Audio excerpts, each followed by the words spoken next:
But this morning, we have a returning alum, and I'm going to give you a bit of framework before I read Meredith Scerba. She's a 2001 grad from the University of Findlay. Her current bio. I want to give you just a little bit of background about the sport and entertainment business, which is focusing on the word business. But before I begin, I would like to thank, because this is the first launch of the Distinguished Chair Series that Dr. Gupta, many of you know Dr. Gupta, I think he came into the room. Dr. Gupta, there he is, right there. Dr. Gupta, a few years back, said we ought to have these speakers come in from various aspects of the business industry. So thanks to Dr. Gupta, this is the first in a series that will launch now every year in the College of Business. And I'm very pleased to also make mention that next year's recipient, although it'll be made more official, will be Dr. Joseph Martelli. And Dr. Martelli has a fantastic, not only research record, but his topic, I'm kind of jealous. And that is talking about where have all the leaders gone for next year. And Dr. Martelli, as that unfolds next year, you'll hear more about that. But in light of that, I'll just say this, that optimizing leadership selection should be a priority, yet such organizations become a challenge when demand for such talent exceeds supply. And while the availability of applicants soar, finding the right leader is often like finding the proverbial needle in the haystack. And it may be that needle that isn't even there. So an opportunity for you to develop those leadership skills is in abundance here at the University of Findlay. And that's, I know, one of the many reasons that Dr. Martelli selected that topic, and he's very, very well connected with that. So Dr. Gupta, thank you very much on behalf of the University of Findlay and the College of Business for that. I do have a little bit to say about the economic impact of sport and entertainment on the local, regional, and state economy. And this is me talking now before I introduce Meredith. The vast array of services and products are required to plan, stage, and organize a host of sporting event program brings significant gross dollars to a community in the form of products and services affecting the quality of life on any given area. The infrastructure plays a key role in being able to absorb the impact of high volumes of guests, fans, players entering into the community for a common purpose. The infrastructure or structure must be designed to provide smooth transition in providing services within a wide range of event essentials, beginning with the buildings, the venues themselves, supporting the mission of the sport and its transitory or permanent guest. From a business point of view, bringing in out-of-towners is by all accounts a valuable asset to the local economies of many different types of businesses. Additionally, the Constitution of the United States of America was the basis where President Theodore Roosevelt launched the National Park System in 1916. And that says, and I'm quoting directly now from the Constitution, life, liberty, and the pursuit of happiness is at the core of a string of his executive orders that issued by President Roosevelt the establishment of the National Park Service, where many of our most national cherished monuments and places for a sporting event and families to have fun do exist today. From that very essence grew the need to continue what the Greeks gave us so many years ago, the idea of sport. Man competed against one another for the glory of bragging rights and displayed of human talent. Today, that concept has flourished and has become a global initiative that spurs on the spirit of competition, which enhances cultural understanding, tolerance, and fosters a highly competitive nature that has man and woman seeking better. I'm going to stop with mine and now move on to listening to our featured speaker this morning, and that's Meredith Scerba. Meredith Scerba is Senior Vice President of Event Management for the Greater Cleveland Sports Commission and has been part of the Sports Commission's team since 2005. Meredith's role includes overseeing the planning, budgeting, and operations of all CGS events. In addition, she is responsible for the Community Development and Programming Committee, managing and recruiting for both volunteer and internship programs. Over the 7-year span, she is involved in a multitude of events that the Sports Commission has produced, ranging from national and international events such as the USA, Italy, Ireland boxing triad, to mega events such as the NCAA Women's Final Four. GCSC expanded their business model to create and owned and operated events, which Meredith has been involved with since the incubation years. She was instrumental in laying the groundwork for many of these events, such as the Continental Cup and the International Youth Sporting Festival. In 2012, she expanded her responsibilities at the Sports Commission by assuming the post of Executive Director of the 2013 National Senior Games. The Senior Games event is projected to bring an estimated $35 to $40 million with an economic impact to the city of Cleveland and its surroundings, and is currently the largest participatory sport in the United States, hosting of, so far registered, so I hear, 14,000 athletes over the age starting at 50 and over for its 2-week time frame. That's $40 million to the greater Cleveland area for 2 weeks, one event. Meredith began her career at the Cleveland Cavaliers Gund Arena Company as a group's events coordinator. Her responsibilities included developing, planning, and executing all events conducted by the group sales department with the overall goal of increasing ticket sales for the NBA Cavaliers, the WNBA Rockers, and Gund Arena family shows. Meredith's extracurricular positions include serving as board president of WISE, Women in Sports and Events, Cleveland chapter, and is an active board member for America Scores Cleveland. Special honors include being honored as a 2008 and one of Crane Cleveland Business Magazine's 20 in their 20s recipients chosen as part of the 2009 Bridge Flagship Program. She graduated from the University of Findlay, which we are very proud to have Meredith back, located right here, with a Bachelor of Science degree in Marketing and Business Management. Meredith attended the university on a swimming scholarship, where she was an All-American and team captain her junior and senior years. And does anybody want to dare to guess, before I bring Meredith up, who her first advisor was assigned here at the University of Findlay? She had many, but her academic advisor. Any guesses? Say that again? Rustick, yes. Bob Rustick was her advisor. So anyway, without any further ado, we welcome Meredith Scerba. Meredith?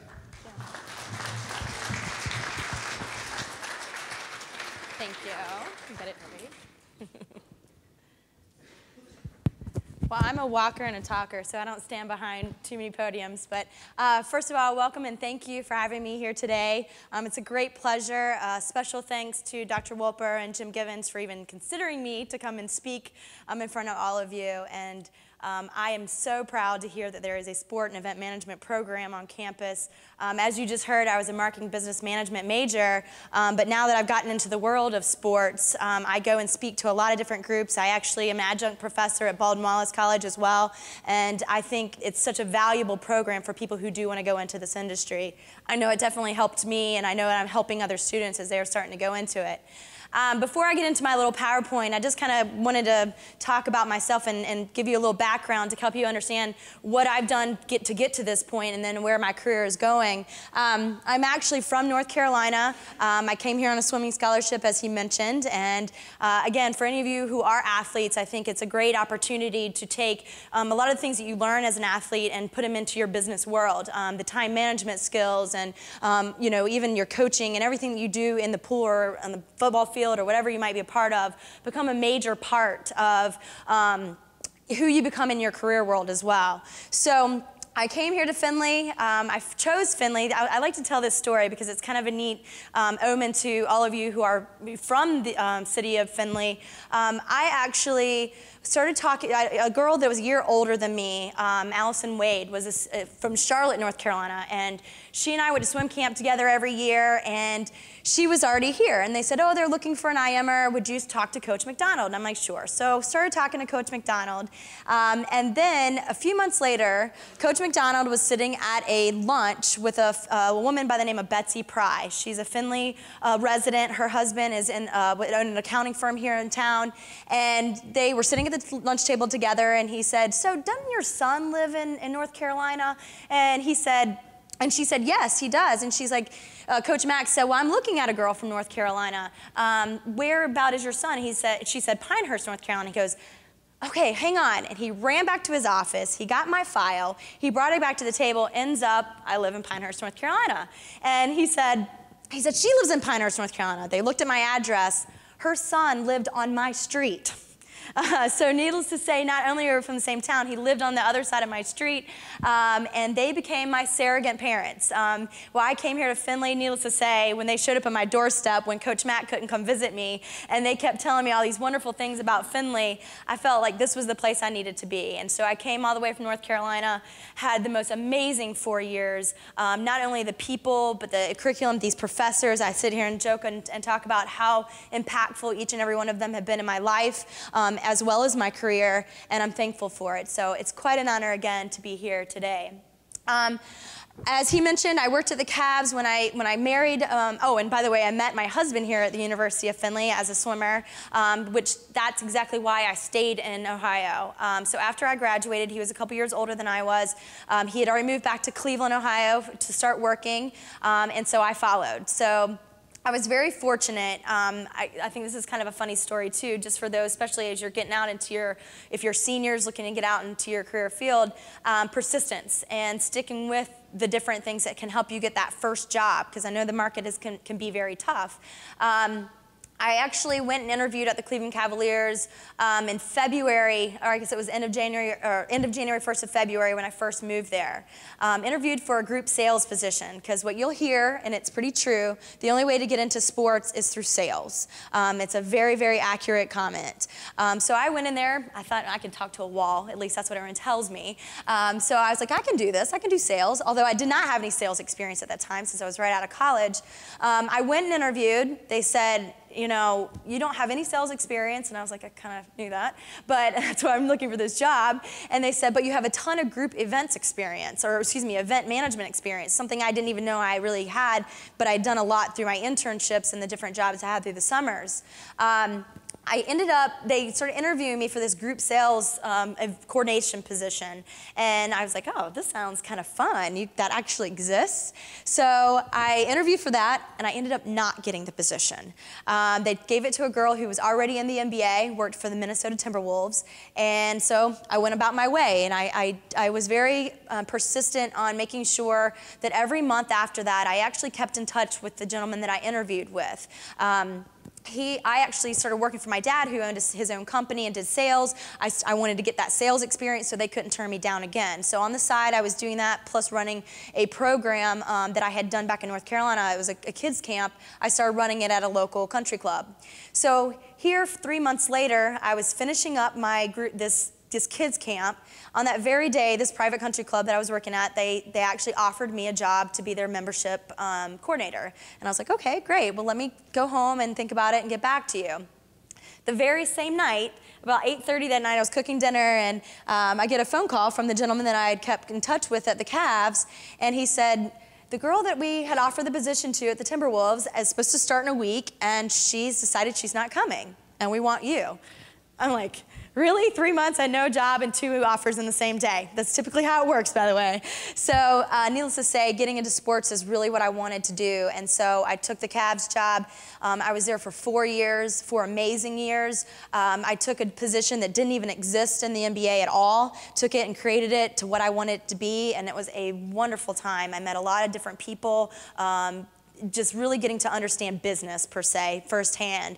After 4 years, the downfall, and after 4 years, I started continuing to grow. I ended up getting to go and consult with other NBA teams because they saw the success of the position at the Cavs. So I got to go all around the NBA, consult for different teams. I got to win an NBA Best Practice Award and some different things that kind of went with it, and it was just a wonderful experience. But I was young, and I wanted more. So one day, one of the vice presidents of operations and special events came in and she said, Scerbs, because everyone called everybody by their last name, Scerbs, come here and talk to me. And she was on the board for the Greater Cleveland Sports Commission. And she said, I don't want you going anywhere. She's like, but, you know, I kind of see that you're ready for something, and they have this new director of events position. Would you consider it? So I went and I interviewed, and within 5 minutes, I knew this is what I wanted. It's something different, it's something new, different sports, different venues, different people, and I love the ability to try to go to a different place, different sport, learn it, understand it, you know, and have to adapt to make it successful. So I knew that this was the place I needed to be, and I was very fortunate to get that opportunity. And 8 years later, I'm now the Senior Vice President of Event Management with the Sports Commission, and now serving as the Executive Director of the 2013 National Senior Games, which I'm going to tell you a little about, because I feel like it's really taking me to the next level in my career, and I'm pretty excited about it. So I'm going to kind of give you guys a little insight on who we are, because I see some blank faces, like who are the Sports Commission, what do they do? Recognize the Cavs, but this is a whole different element of business in the sports world, and I like to bring it up, and I think it's really important. I appreciate you guys giving me the opportunity to talk about it, because too many people who want to go in this industry only think of the minor and major league teams. There's so much more out there. So our mission is to bring an economic impact as well as recognition to the city of Cleveland. We happen to do it through amateur sporting events. For those of you just understanding what the economic impact is really the people staying in our hotels, eating in our restaurants, shopping in our malls, getting gas, or bringing vendors money within our city. So the more outsiders we bring in, the more successful we are. We were actually formed in 1993, but refounded in 2000 by our current president, David Gilbert, who I've been working for 8 years and is amazing. He's actually expanded his business, and this is one of the first times we're actually an independent organization, a 501c3 nonprofit, so we don't get typical funding like from the bed tax, and a lot of different other cities do. We are actually solely funded. So David actually now just took over Positively Cleveland, which is our Visitors Bureau. So now, although we're completely separate organizations, he runs 2 different companies, 2 boards, 2 staffs. We just share one CEO. It's kind of a unique opportunity for us, but we are thriving under his guidance, and I can't say anything bad about him. Actually, he's taught me quite a bit. In the 13 years of existence, 135 sporting events with $395 million of economic impact. Just to give you a quick idea of our structure, being a nonprofit, you have to have a board of trustees. We have 65 board members, which is quite large for a nonprofit, but it's actually become a board that people are fighting to get on. It's kind of nice turning people away because we know that we're continuing to get the high caliber candidates to be a part of it. They do pay to be a part of it, so it becomes a funding source for us. Bob Kane, who is the CEO and chairman of IMG, International Management Group. So for all of you who want to maybe be a sports agent one day, Bob was the top of that organization and has really helped us filter our structure as you see here. So again, our president and CEO, event management, which is myself, and then I have a team of 4 under me that work just on sports commission events. We have a vice president of sales and marketing who has 1 staff member on each of the marketing and sponsorship and communications, and then business development. And kind of how it works, our business development person is the one who goes out, determines what's out for bid. So for example, if the NCAA has events out for bid, or the USOC, the United States Olympic Committee, they're going to go determine what events are even out there. So just as simply, you could too go onto their website, find out what bidded events, find out which ones make the most sense for us to go after. He writes the physical bids with our different local hotels and all of the different groups. He bids on it. When we get awarded it, it gets handed over to our other 2 groups. And that's when all of our pieces and parts come into play. Everyone always asks, what are your funding sources? Everyone thinks that because we're very successful and very prominent in our community that they think we're loaded. Very much the opposite. We work off about $1 million budget a year, but our different sources of funding, being nonprofit, is just like any nonprofit, we do an annual fundraiser. So ours is called Sports Awards. So has anybody ever watched ESPYs on TV?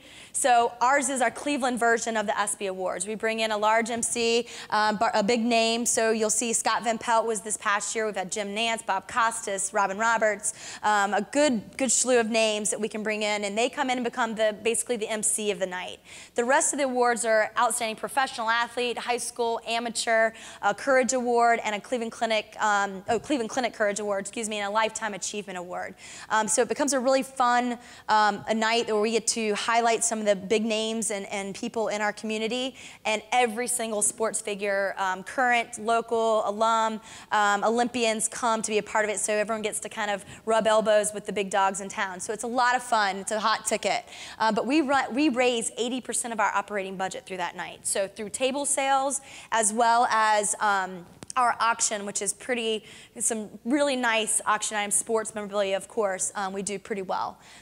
Again, I mentioned our board of trustees. They pay from $5,000 to $10,000 each to be on our board yearly, so that becomes a huge contributor to our budget. And event revenue, which again, for most of our events, we're pretty lucky just to break even. Very rarely do we make very significant amount of money that makes a big difference, but again, it could potentially be there. And then one that some people don't even recognize, has anyone ever seen a Cavs, Browns, or Indians logo on someone's license plate?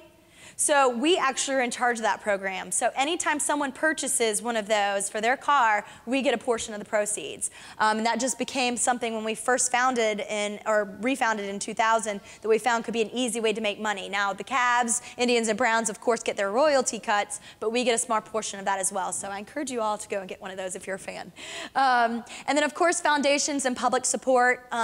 We are not funded by the city or the state or the county. However, because of the economic impact that we continue to bring into the city, we have found that they've provided us a lot of support. So every year we have to go and ask and request for the money. And we have to provide them with a report based on what we're bringing to the table that dictates how much they are going to be willing to give us each year.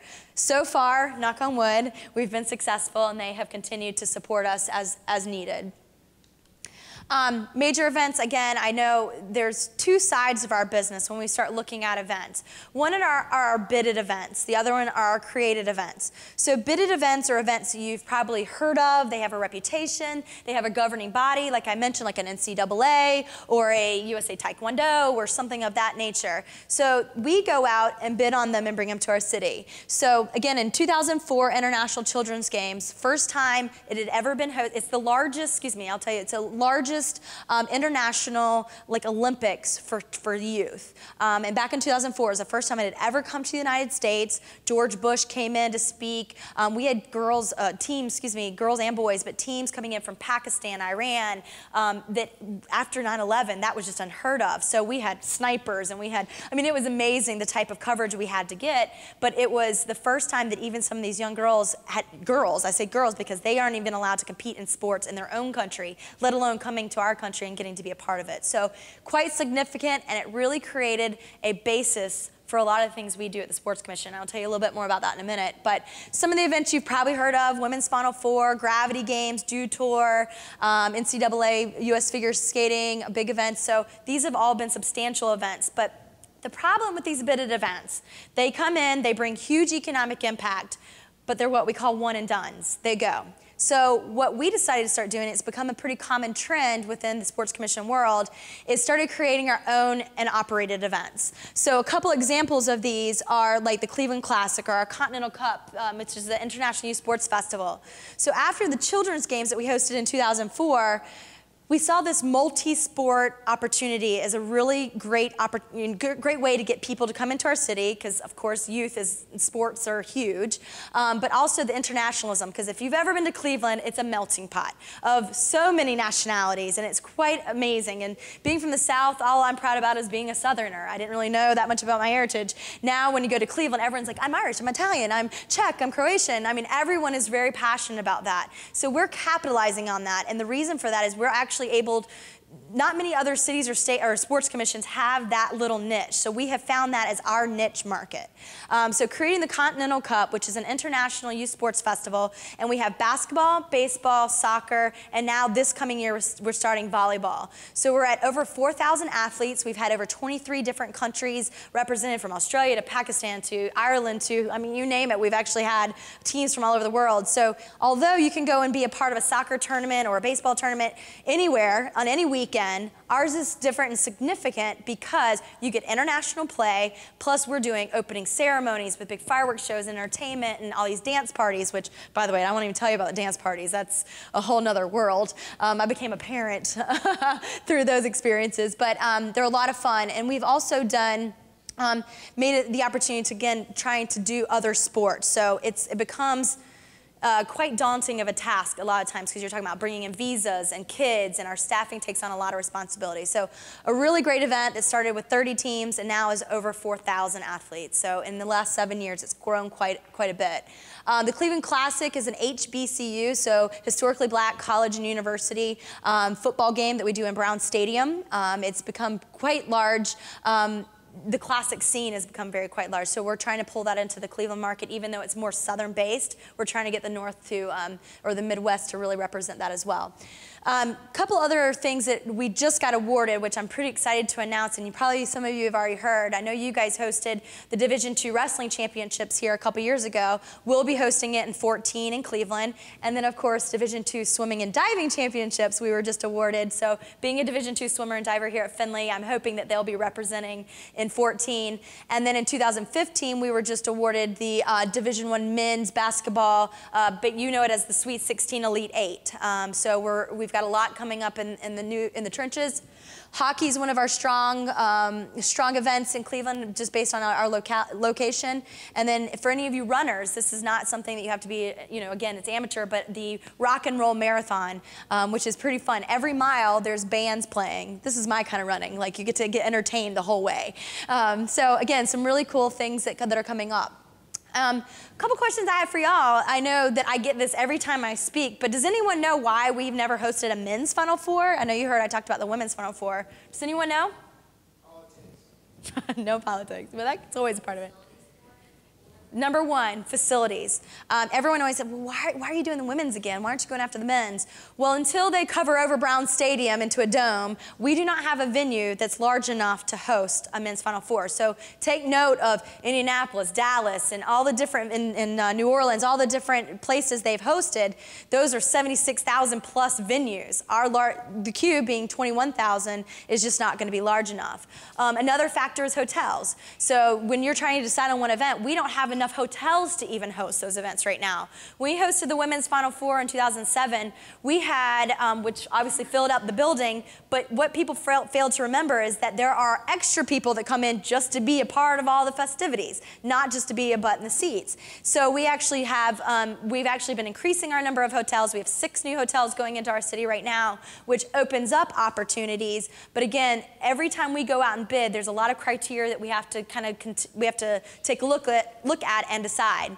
Same thing with Super Bowl. Of course, it's in our dreams, and there's all kinds of political talk going on about them covering over Brown Stadium. But now that they're going to northern cities like New York this year for the Super Bowl, it is going to be interesting to see how things change. But that's kind of the reason why we have not hosted events like that. I always like to kind of outline when people go, okay, well, you kind of told us about who you are, but what are the events? What do you bring to the table? Why do people want to work with a sports commission? I run USA Taekwondo or Taekwondo school in my city. I can run an event just as well as you. Well, there's some parts and pieces that we bring to the table. So not only can we run it, and we run it into different ways, but we also have a lot of leveraging power. So for example, if the NCAA comes in and says, okay, Quicken Loans Arena, I want to use your facility for the Women's Final Four, and they just go directly to them. more than likely they're going to charge them the full rental price, right? So if the Sports Commission comes to them and said, okay, we're going to bring you the Women's Final Four, the Frozen Four, and this other event, they're going to give us a deal. So cutting costs helps everyone at the end of the day. So that leveraging cost, or the leveraging power, becomes pretty significant when you're bidding on multiple events throughout the year. Same thing with your marketing. Plain Dealer is our main newspaper. Typically, when you go into a town, let's say Vegas, and you're hosting the wrestling championships, you know, they're not going to get too much coverage. But when Cleveland takes on something like that, we have so much reputation with them specifically. They sit on our board, they're represented, they see the significance in wanting to put us on the front page. We also leverage it with all the payment, like, so for example, if Women's Final Four has a big budget, then we're gonna take and say, okay, we're gonna spend this amount of money with you for the Women's Final Four, but for these smaller events that have zero budget, we want you to guarantee us we're gonna get coverage in them. So that's how we kind of dabble through across the board. But from an event management perspective, we do from A to Z. That's my area. So operations, venue management, staffing management, you know, I mean, literally we do everything. We put together opening ceremonies, so we do audio-visual production. Now, do we outsource the services of the people doing it? Yes, but we have the insight with them, and we have the deals and being able to wheel and deal a little bit on pricing. Marketing and creative, we do all internally. We have one creative person as well as all our marketing efforts. Corporate sales and sponsorship, we go after all of our own dollars because, as you can imagine, every event is different, and they have a different demographic they're going after. So we actually have people inside that dictate every event going after different sponsors.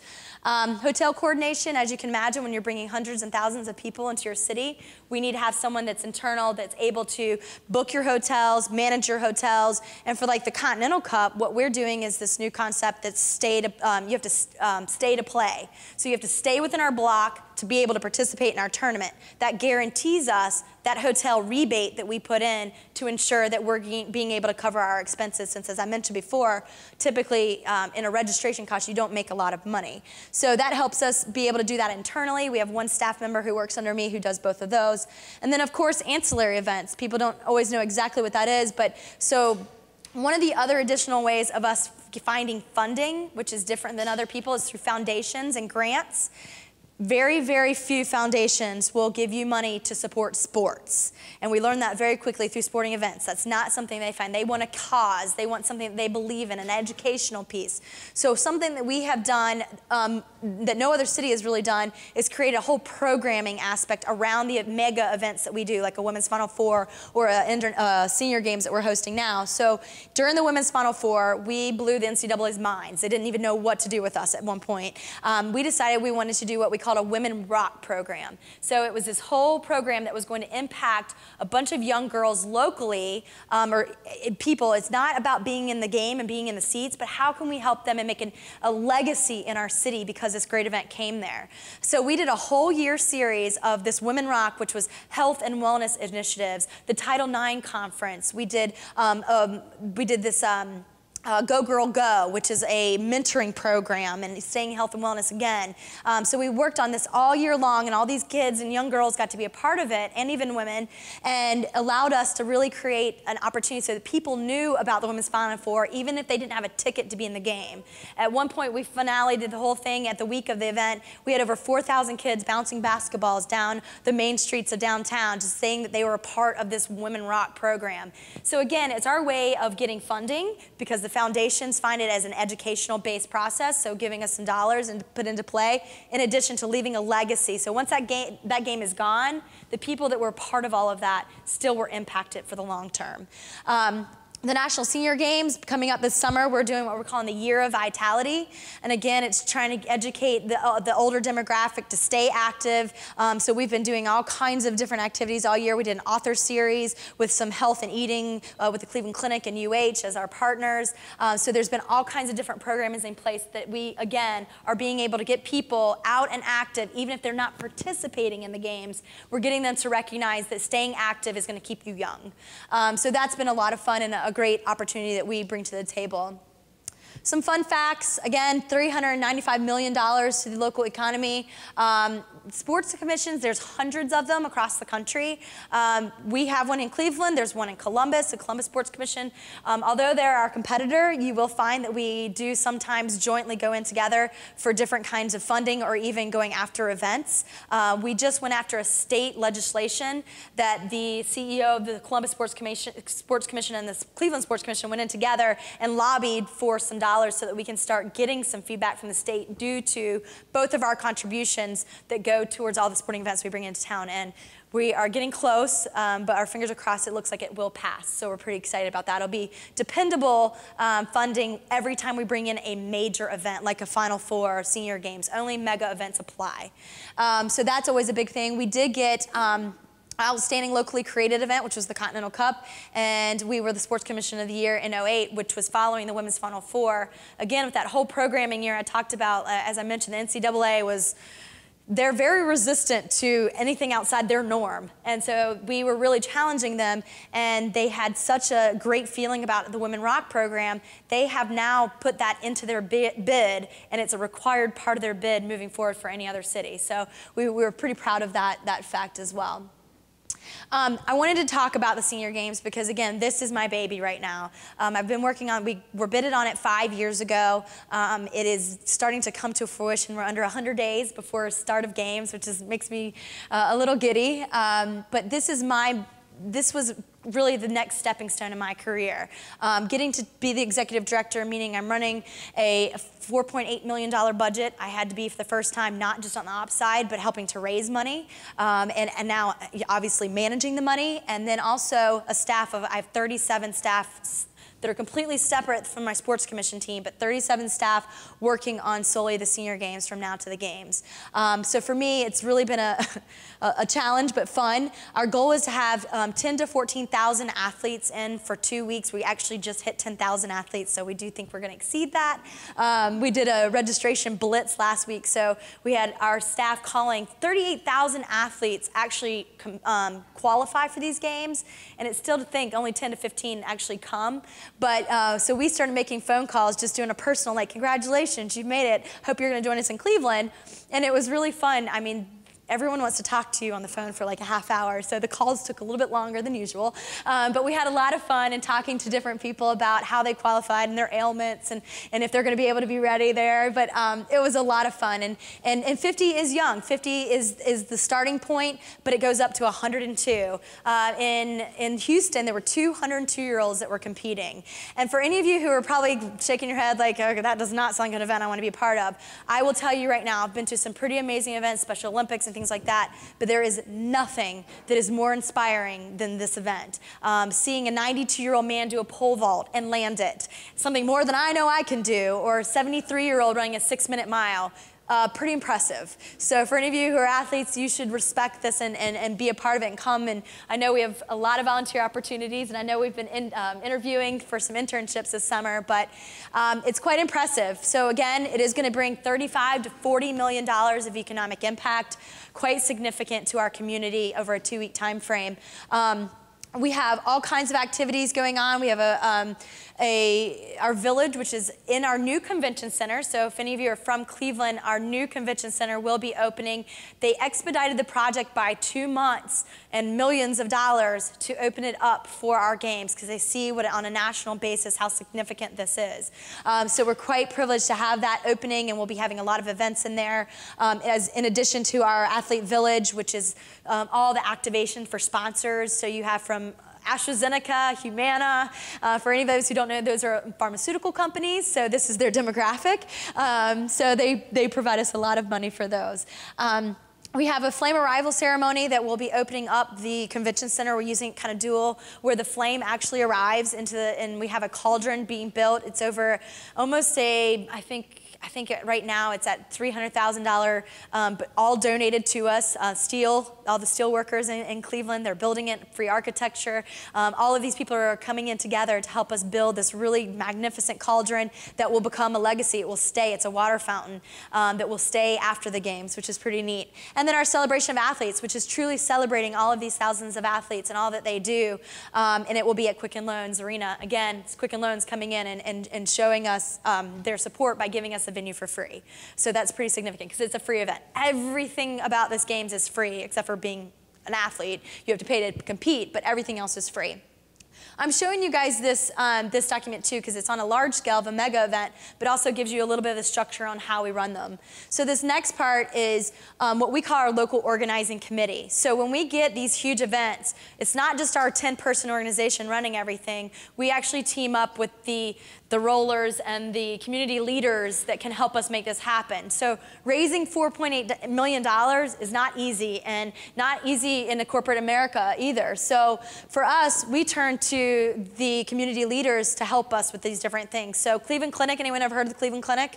It's kind of a big deal in Cleveland. So the CEO has put his name to it, as well as Beth Mooney, who's the first female chairman and CEO of Key Corp, which is obviously a bank, and Jeff Freeman, who sits on our board for Associated States, became kind of the spokespeople for our organization. So instead of myself or David Gilbert going out and asking for $100,000, you bring these guys who are out there giving money in business, and they have a little bit, again, leveraging power. So they're out there helping drive our force of raising the dollars, and then all of these other committee members, all have significance. So for example, you see RTA, that's our rapid transit system. So we did a deal with them because you're gonna have 34,000 people in your city over 2 weeks that we're not used to having.